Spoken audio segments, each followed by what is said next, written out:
Labdien, mani sauc Raimonds Bergmans un es esmu Latvijas Olimpiešu kluba prezidents.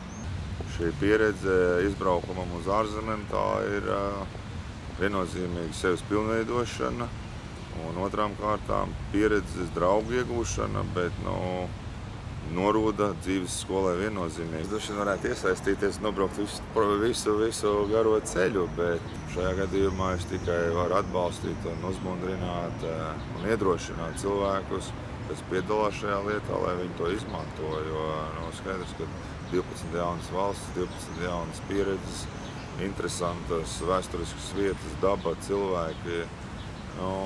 Tu vari izbaudīt, es domāju, šādi ilgā ceļojumā tu vari izprast to valsts, pa kur tu brauc daudz labāk, protams, nekā tad, ja tu ierodies uz 3 dienām un apskati 6 turisma objektus. Tas dod izpratni arī par sevi, kā tu vari pie kādām grūtībām uzvedies, kā tu vari sadzīvot kolektīvā, kurā ir dažādas valodas. Es domāju, tas ir ļoti interesanti un viennozīmīgi, protams, arī uzlabot savu sportisko formu piereizi.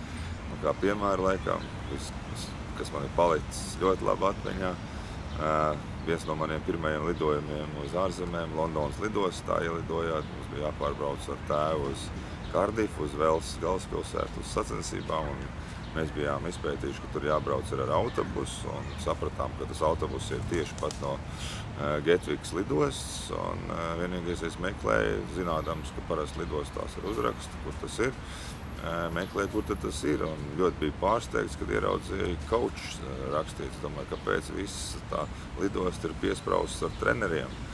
Un Coach, domāju, kāpēc treneri, un viņš var norādīt uz turien. Domāju, nav jau tik sportiski valsts Anglija, bet izrādās, ka Coach ir angļu valodā ne tikai treneris, bet arī autobuss.